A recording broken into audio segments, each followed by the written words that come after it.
Chris Chung for WhereDoesGodzillaPoop.com, and welcome back to our series of monthly looks back at gaming history. And as we cast our eyes back to November 1993, we start off with yet another super flop console, the third to be released in as many months in the West. But whereas the Amiga CD32 was kind of cheaply produced and based on Amiga architecture, and the 3DO was just kind of a victim of circumstance and, had all the right things going for it and friends in high places. The Atari Jaguar kind of came out at a point where Atari was really struggling and the Tramiels were looking to get out of the business, and the result was just an absolute disaster, which some kind of hold as the worst platform of all time. It didn't help that it was kind of marketed incredibly desperately off the bat with an ad campaign that trumpeted its 64-bit architecture, which it wasn't really 64 bits. It was 64 bits in the same way that a PC Engine was 16 bits. So it had 32 bits of audio and 32 bits graphics. And it was, they had this terrible commercial based on doing the math. You had to figure it out. If you didn't buy this thing, you were a dummy. What's wrong with you? Please buy it, please. Oh, God. It also had, it was also kind of known and laughed at the time for this weird controller that kind of had this telephone keypad taped to the middle of it, which was common in the early 80s for whatever bizarre reason. The Intellivision had it, the ColecoVision had it, I think Atari's own 5200 had one of these as well. It really felt like it was just like the bits situation. The more buttons we throw on it, just like the more bits we throw on it, the better it will do. That wasn't really the case. I guess they were kind of going for, having an option to deal with different cameras and different ways around 3D spaces and such. But was not particularly successful in that range, and did actually get a fair load of derision, as did its sort of attempts to keep the system going even after it had, flopped out the gates in early November in the US, and then it came out in Europe, I think, later on in 1993. Actually saw a Japanese release as well, but not until November 94, and good luck finding one of these now in Japan. There's actually quite a few of these in the UK, I believe. I had one when I was in the UK, because they were re-released for a little while after Hasbro kind of made it an open source. Hasbro bought Atari in 96, and then about a few years later they just made this Jaguar an open source platform. So there's actually a fair few new games coming out for this thing. That came out for this thing even into the 2000s. But for the Atari Jaguar itself, not for the bizarre creation that was the Jaguar CD, which mainly didn't work, or certainly if you get one now, it doesn't work particularly well. There was even plans to make this, to put out a Jaguar VR helmet. VR was kind of hip at the time, as I suppose VR is kind of hip now in 2013 with the Oculus Rift and such. But I think it's probably a fair bet to say that the Jaguar VR was not quite to the standard of the Oculus Rift, and more to the standard of, I don't know, Craig Charles in Cyberzone. Probably about that level, I would reckon. It also didn't help the Jaguar's case that there weren't any really particularly good games coming out for it at any point during its short lifespan. This launched alongside Trevor McFur in the Crescent Galaxy, which was perhaps only mildly preferable to Advanced Cancer Radiotherapy Simulator 1994. It also came out with Cybermorph, which was one of the 3 games I ever had on the Jaguar when I had one, which is, I think everybody had that. It was probably a pack-in, but yeah, famous for the "Where did you learn to fly?" Classic lines of video game voice acting delivery there. And yeah, that was kind of it. I mean, there were a couple of decent games for the Jaguar. Some people got into Aliens vs Predator. It doesn't really hold up if you look at it now. Tempest 2000 was and is fantastic, and is almost worth getting a Jaguar just for, but you're probably better off hunting down the PlayStation version for it, or there's an obscure PC version as well. And it got a couple of decent ports to it. A couple of Sensible Software games got ported fairly well to it. There's a decent version of Sensible Soccer, and there's a decent version of Cannon Fodder. Speaking of which, we'll be getting to Cannon Fodder later on into this video. So, yeah, why don't we move on from the disaster that was the Jaguar and onto something a little bit more positive. So we're starting into new releases for November 1993, and first of all we got Disney's Aladdin. Well, first of all and second of all we got Disney's Aladdin. What we're looking at here is the Mega Drive or the Genesis version of the game. As you can see down the bottom, published by Sega here. There were two really different versions of Aladdin out at the same time, based on the same licensed property, which is pretty unique, pretty interesting. The reason why they're different was just because of different deals with Disney that Sega and Nintendo had, or Sega and Capcom had. Capcom had rights to Disney stuff in Japan at the time, and in the West, Sega had a deal with Disney, which led to, it was like a publishing deal, so that led to Sega publishing Castle of Illusion, for instance, and then with Aladdin, because they still had the rights to publish Disney games under their own roof, they sort of tied up with Disney Interactive. So Disney's kind of produced a lot of this internally and then lent programming duties to Virgin. So both games are really different. They're both sort of really high production values and really kind of closely tied to the movie they're based on. They're both actually pretty good games. You know, even now for the time, and especially considering the stigma around licensed games, they're really actually good platformers, which might be a surprise. So what the Mega Drive version has going for it over the Super Nintendo one is just production value. The fact that this, even today, like 20 years later, these sprites look fantastic, and very much taking advantage of that, you know, Disney in-house assets. So, you know, it feels very much ripped from the movie, pretty much. Oops, screwed that up. And also just otherwise in production values, the fact that, you know, we're listening to a nice cheery MIDI version of the soundtrack as I'm playing terribly. This is my monthly chance to reveal how bad at video games I always am. Oh god, this is terrible. This is awful. There we go.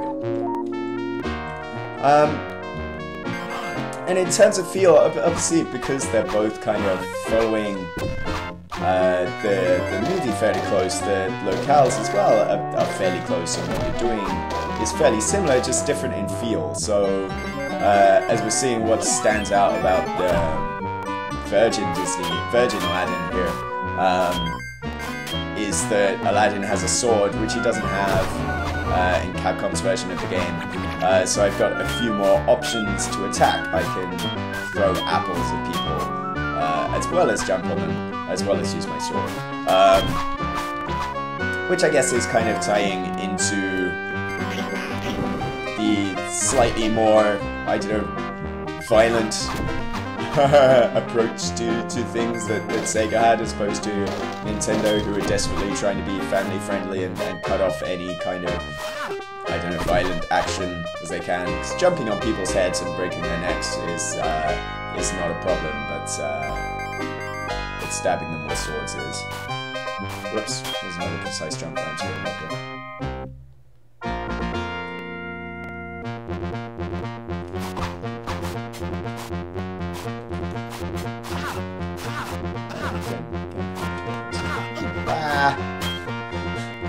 I apologize. I'm sorry. This is just inviting YouTube commenters' hate here. But you get this nice little genie influence there. Just, yeah, really, really nice, just incredibly slick production values here. Like every little bit full of little in-jokes and references to the movie. It's really faithful, and this is refreshing, especially for the time, because at the time there would be any number of companies like, I don't know, Ocean or LJN squeezing out just any old platform rubbish to tie into a licensed property. So it's really nice to be, especially at the time, it was really nice to be playing something that just felt so faithful. Aladdin has trouble getting on moves.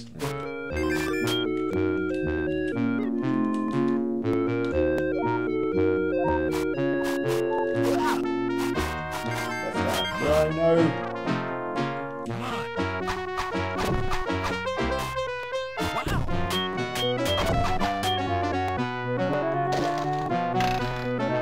I can actually go up this way, so there is kind of a feeling of just a little bit of non-linearity to the levels. I don't want that thing because then we get into the bonus stage. Probably going the wrong way about it. It's kind of from the other end. Yeah, that's good. Ah, there we go. What the?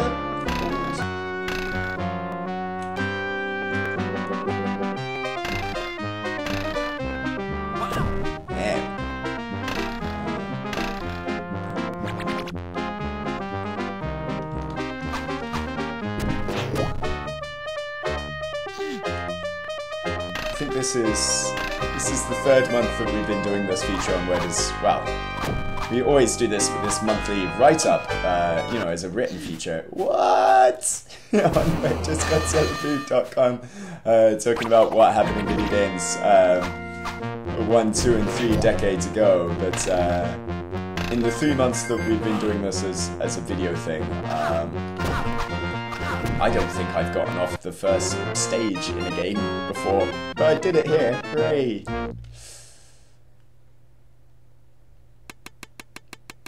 What am I gonna get? What am I gonna get? I lose.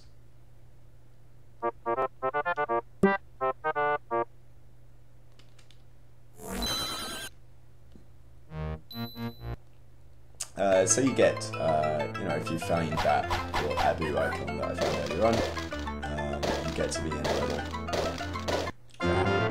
You get to be in a little bonus round, which I'm similarly terrible at.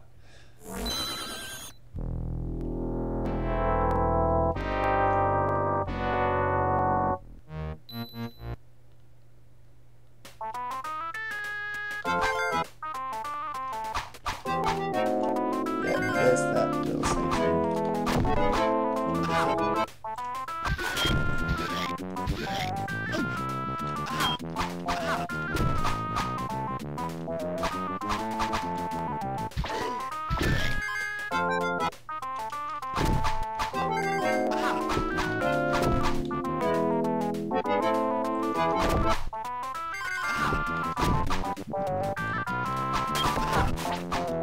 It's one thing, I know this particular version of Aladdin did get ported about a little bit. Well, actually it didn't. There were kind of ports, down ports of this made for the NES, and then that got ported to the Game Boy, and then eventually the Game Boy Color. But it was the Capcom version of the game, I think, that actually got a long lifespan and got ported to Game Boy Advance. But this is just one little thing, and I think we're going to have to stop soon because my failures are completely embarrassing.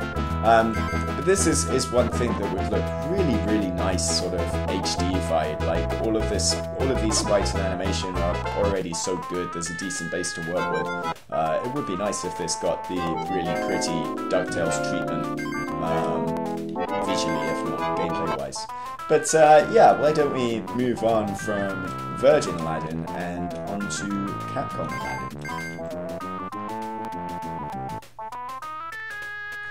So here's the other Aladdin game that was released in November 1993, this time from Capcom and on the Super Famicom, Super Nintendo. Because, as I mentioned, Capcom also had a deal with Disney that kind of stretched back to the Famicom days. So that led them putting this version of Aladdin out, and as I said, it's a different game, but it's equally as enjoyable in different ways. It's actually designed by Shinji Mikami, Shinji Mikami, the lead on this project, who you might know perhaps slightly more famous for the Resident Evil series a few years later. Quick word to the rise as I'm capturing this, for whatever reason I have difficulty capturing Super Famicom stuff, so frame rate is slightly lower than it should be, and also I've had to take audio from elsewhere just so that it doesn't sound really choppy, so apologies for that. This is actually a good deal slicker on normal hardware, obviously.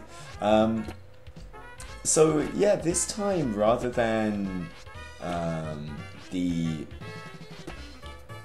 kind of very combat-focused nature of the Mega Drive game, with you swinging swords and whatnot, combat, so to speak, is mainly bouncing on people's heads like this, but the trade-off for that is a lot more of a kind of, I suppose these days we'd call it a parkour style flow to proceedings. Like the platforming itself is a good deal more enjoyable, I think, and a lot more fluid, and certainly I think easier to handle. I might do a little bit better this time than I did on the Mega Drive version of the game, but it doesn't quite look quite as nice. Not to say that this looks bad, but it kind of looks a bit more like a video game as opposed to that really glorious kind of playable cartoon feel of the Mega Drive game. And swoosh, I managed to get the scarab thing, which means something, I guess. Bonus round? I don't know. Yay! Kind of slow. Wow, my Super Famicom capture is utterly terrible. I apologize again. But still, you know, I mean, there is still that kind of attention to detail here, and in what's going on with the references to the movie and the genie popping up here in the mini games and whatnot. If this wheel ever stops, am I supposed to press something for it to stop? Ever? No, it's just supposed to move a lot faster. Wow, my computer sucks. Yeah, so there is a slight, some nice attention to detail in how things play out and references to the movie and whatnot. It's just not done with quite the visual flair that Virgin put in, or, you know, I mean, they had closer access to Disney themselves, I think.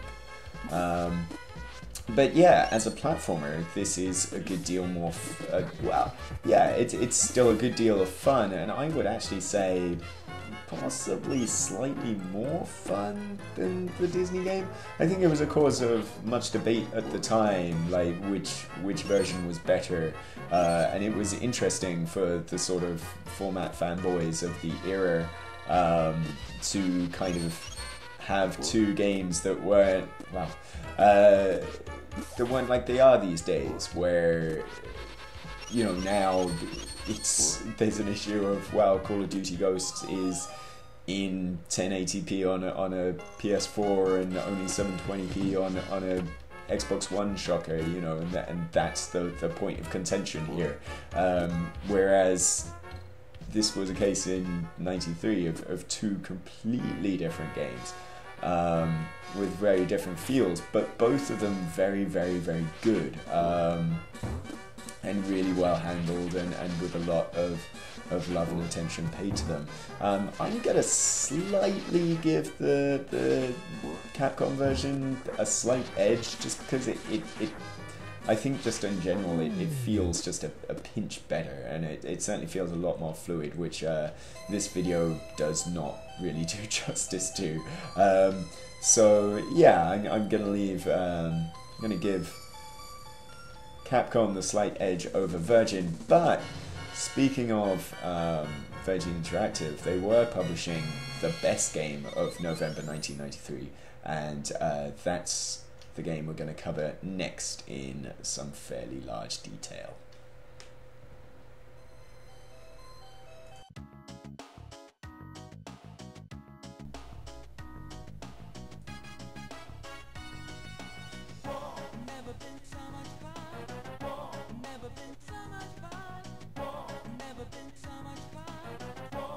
Yes, that big game was Cannon Fodder from Sensible Software.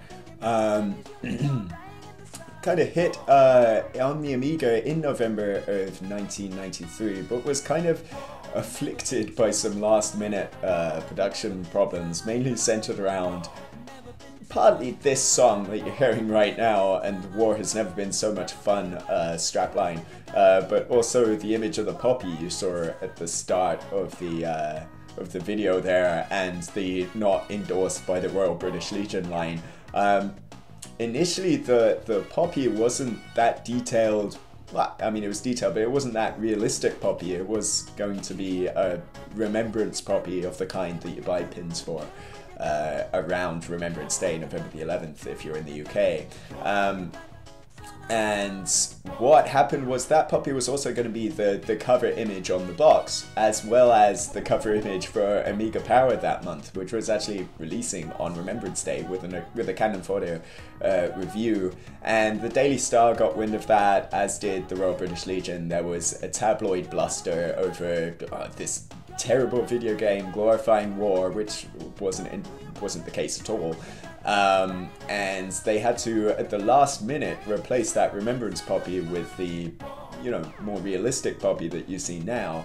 And they had to completely change the cover of the game from the striking image of the poppy with kind of a very generic green soldier guy on a camouflage background. And the cover of Amiga Power kind of changed similarly, with a screenshot instead of this picture of a poppy. It was quite an interesting story at the time. I remember, 20 years ago, getting wind of this. It was the first time really that I felt, oh hey, video games can be this controversial thing. I mean, we'd seen Mortal Kombat kind of, have a lot of attention paid to it, and Night Trap have a lot of attention paid to it, but that was more because of the perceived violent content, and not necessarily because of a controversial statement being made in any way. So it was an interestingly, even though I was too young to figure out the kind of meanings behind the messages they were going for in this game at the time, it was, oh hey, video games can actually mean something here. And it helped that Cannon Fodder was probably one of the best games, certainly the best game on the Amiga in 93, probably one of the best games of 93, and I still hold it as one of my favourite games of all time. So we see here at the start of the game, I've got 2 new recruits in my squad from a crew of people lined up outside that green hill, which we'll see fill up in quite an ominous way later on. And we're on to the first mission. If you're a regular reader of wheredoesgodzillapoop.com, and if you're not, then why aren't you? Then you'll know that earlier on in the month we had a really great making of feature on the website where I interviewed Stu Cambridge, who is the artist on Cannon Fodder, and there's about an hour of audio talking about Cannon Fodder, talking about Sensible Software at the time, talking about game development at the time. And if you've any interest in Cannon Fodder at all, I'd really recommend you check out that feature and the hour of audio that's also on our podcast feed. So here we go, we're starting off here. And this is kind of a tactical action game here. I've got 2 people in my squad. I can either have them in a move as a group at the start, or as I've just done, just split them off into two people there, and I can kind of muck about with what they're doing. I was trying to figure out here how to actually get them back into a group, and I couldn't quite figure it out until later on. I haven't played this game for ages. But what we've got here is a very simple single screen setup, and I've just got to kill both the enemies here. There's only, what? There seems to be only 2, but if you look in the top right, one guy in camouflage up there is still around. So Cannon Fodder was full of tricks like this, of making sure you think that you're safe, but you never quite are.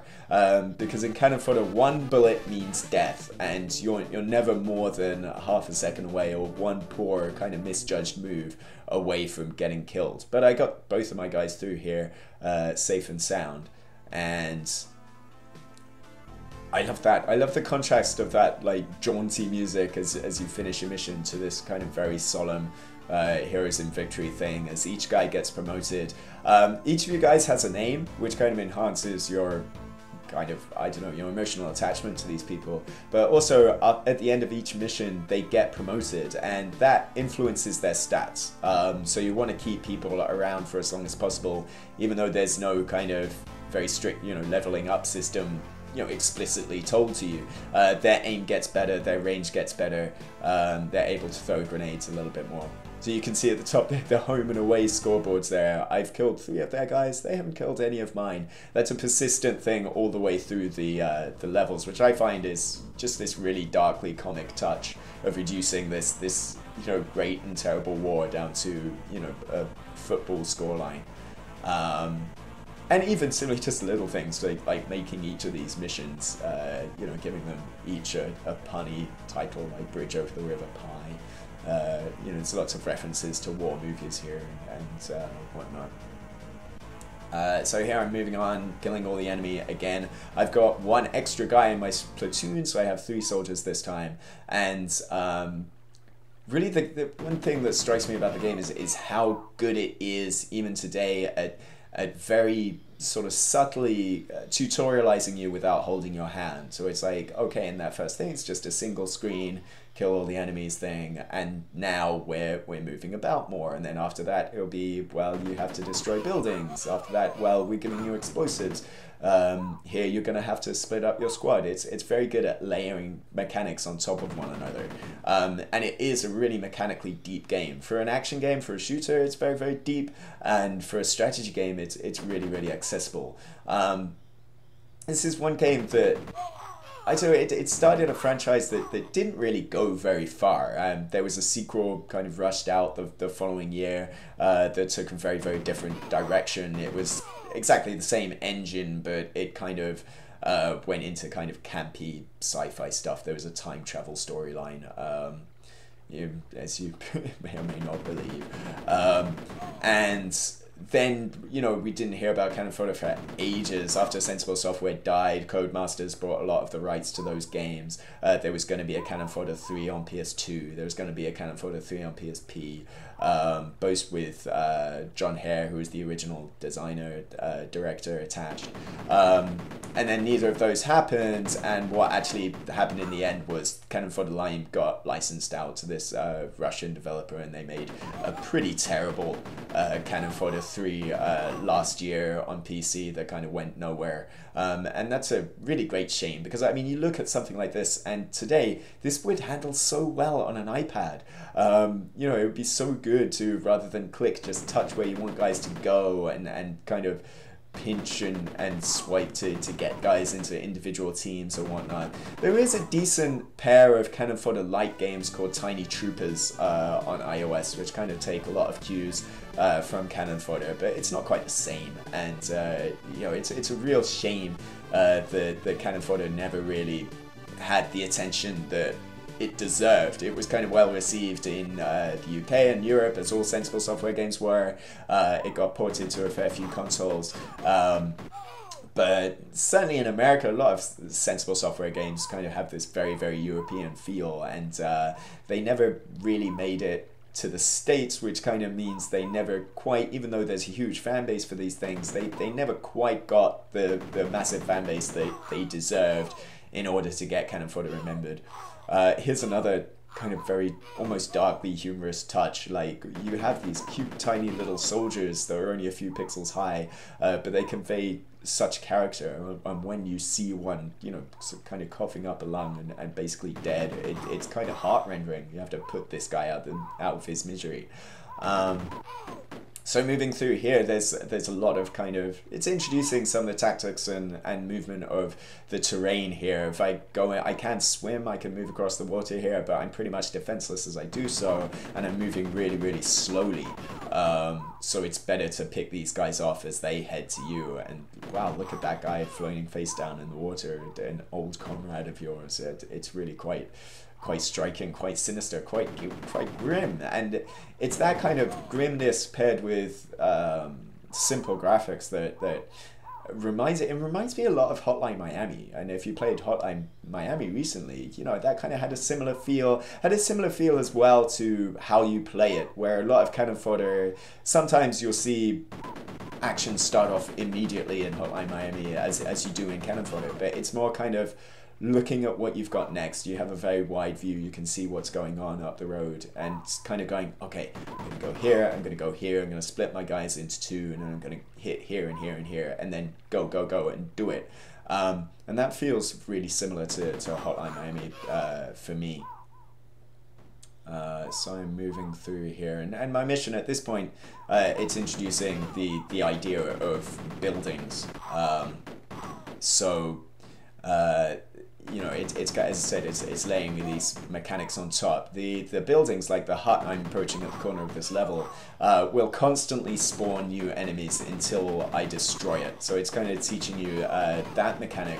And it's interesting that I'm blowing through these guys here, and usually in Cannon Fodder, as I take care of that, and that's always, Cannon Fodder is so good at doing these kind of parts where you think you're safe, you think you're done, and then one stray bullet or one, you know, errant thing will fuck you over and cost you a guy. Like blowing up that building there, the door and the roof flies off, and it can so easily just catch one of your guys unaware and kill him. Sorry, I lost my place there, but yeah, I mean, it's kind of layering these mechanics on top, and it's always, Cannon Fodder is always balanced so that even though the enemies are leveling with you to an extent, always one-on-one you have the advantage. Your infantry always has an advantage over their infantry, but just like Hotline Miami, they're kind of one-on-one fairly weak, and they're dim as far as AI is concerned. You just walk into their area of effect and they kind of blunder into your bullets. But they have the advantage of numbers and very often firepower. And later on in the game, when you get into vehicles, when you're driving around jeeps and you've got helicopters chasing after you and tanks and stuff, it gets phenomenally difficult. You know, it builds up very, very slowly, but it does get tremendously tricky. Another great thing about Cannon Fodder is how it mixes up these environments. So very soon, no sooner are you getting used to these green verdant forests that you're into, you know, these snow stages. And as this loads up here, the third mission here kind of starts to introduce a feel of having these very big, very wide open maps that you kind of have to, you know, think about how you tackle your objectives. And even though if you're really good, you can do this sort of on site, so to speak, and hit objectives right away, very often it might take a couple of attempts to get through things here. So I have to destroy each of these enemy buildings, but this time there's no explosive crate right nearby. I'm gonna have to try and get hold of some grenades or some rockets and take out these things. So you see there's 4 huts here on the map. I'm gonna have to figure out a way of taking out each of these without the handily placed explosive crates. Now there's 4 explosive crates right here, but I don't want to screw up and accidentally shoot them because in each of these crates are grenades, so I want to actually pick these up So each one has 4 grenades in them, so I've got 12 grenades.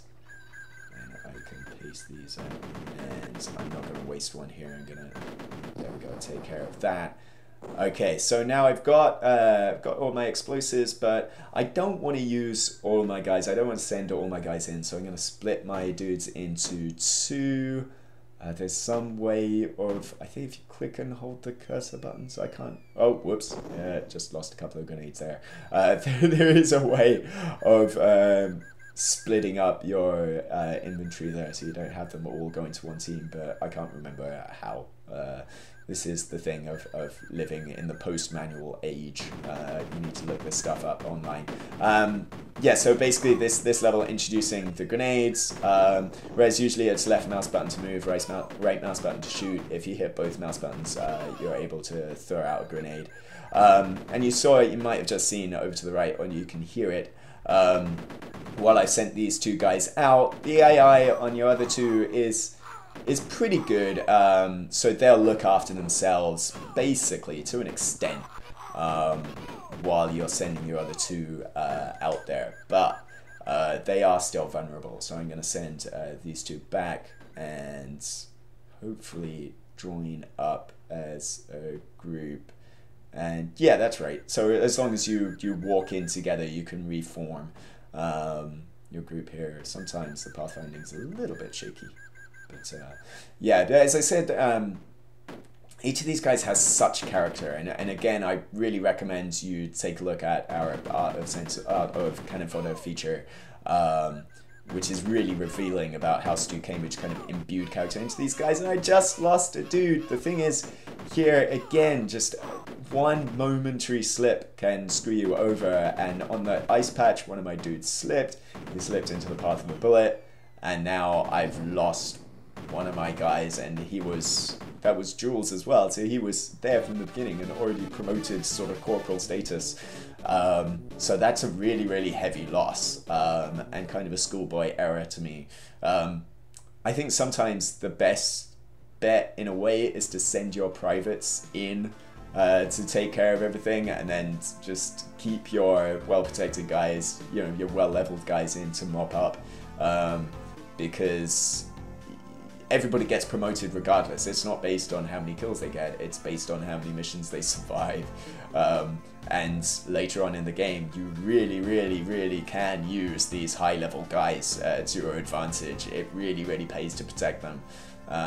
So yeah, as you see, those puppies again, I lost a dude there.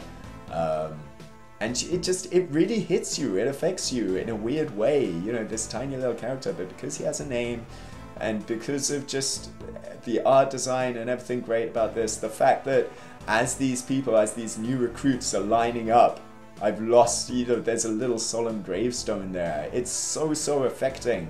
And you see at the top there, home 89, away 1. And that score will only continue to grow. So yeah, that's Cannon Fodder. Do check out wheredoesgodzillapoop.com for the history of gaming for 1983 to 2013. Thanks for watching.